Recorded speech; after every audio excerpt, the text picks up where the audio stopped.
Combates na Ucrânia se intensificam enquanto a Rússia busca recapturar cidades perdidas. Nosso contato ao vivo agora é com a Europa. Luca Bassani, bem-vindo. Luca, boa quarta-feira para você. Conta pra gente como está a situação, a atualização da guerra que já chega a 10 meses. Os últimos bombardeios aconteceram na cidade já conhecida, bastante disputada no sul da Ucrânia, a cidade portuária de Kherson.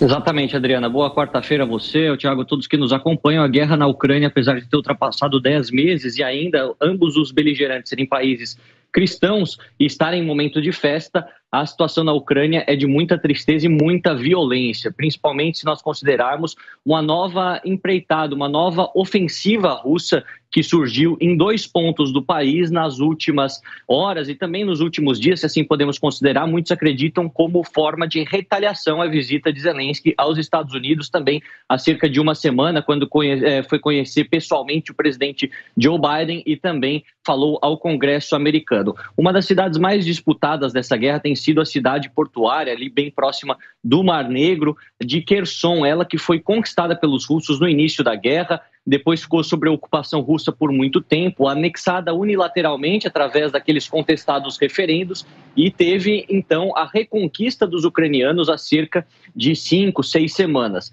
Isso foi comemorado bastante pelos ucranianos inicialmente, mas logo depois que os russos se estabeleceram na porção leste do rio Dnipro, que é um dos rios que corta a cidade, até mesmo deságua ali nas proximidades, eles têm uma posição geográfica estratégica e de vantagem para bombardear a cidade, como nós estamos vendo nas imagens fortíssimas, tem bombardeado constantemente o centro de Kherson, principalmente o centro administrativo. Isso já vitimou mais de 10 pessoas nas últimas horas, além de outras tantas dezenas de feridos, e o que impossibilita a retomada, ou pelo menos a volta de grande parte da população que deixou essa cidade, para que possam se reestabelecer e reconstruir a cidade. Portanto, ainda é um cenário de terra arrasada e que não tem como receber os antigos cidadãos da cidade de Kherson. Ao mesmo tempo, nós vemos que do outro lado, lá perto da região de Donetsk, onde temos a cidade de Bakhmut, também os russos continuam intensificando o seu ataque, já que a cidade ainda está sob o controle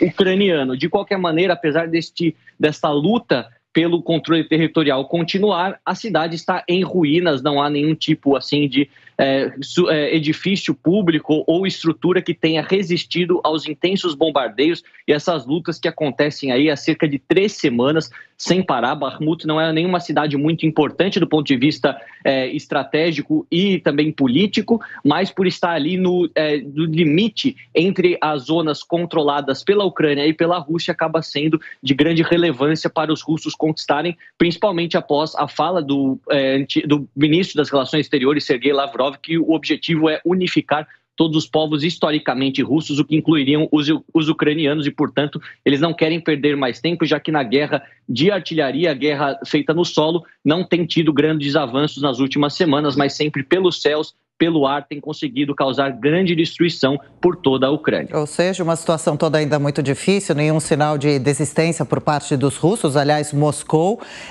mostrou uma posição toda de retaliação devido a medidas dos países ocidentais com relação ao teto de compra, venda do petróleo russo. Quais foram essas últimas determinações de Vladimir Putin?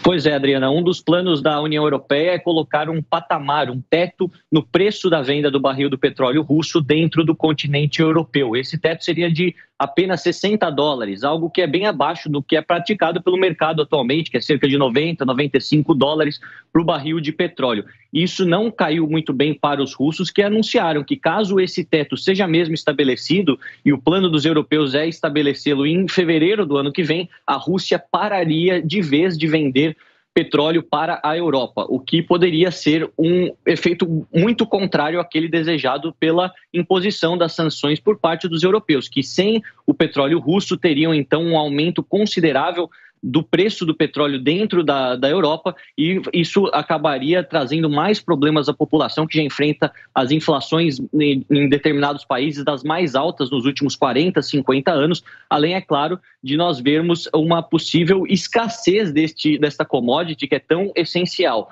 Nós sabemos que a Europa, todavia, é o continente que mais compra da Rússia, então a Rússia com certeza acharia outros compradores, mas não compradores tão fiéis. Nesse momento, nós sabemos que a Índia e a China têm comprado bastante, acumulado muito os barris de petróleo russo, até revendido para outros países do mundo, mas não se sabe se essas reservas monetárias, tanto em dólar quanto também em ouro, feita pelos russos antes da guerra, serão suficientes para aguentar mais uma onda de sanções que pode chegar no começo de 2023. Nós sabemos que até agora as sanções não tiveram o efeito desejado pelos europeus, acabaram prejudicando a economia da Europa, causando recessão em alguns países, alta inflação e insatisfação da população em geral, mas por conta deste apoio ideológico dado à Ucrânia, eles precisam ir até o fim e se voltar atrás, isso talvez seria um sinal de fraqueza, pelo menos é o que dizem os analistas políticos aqui no continente. A gente continua acompanhando uma situação adversa e tudo indica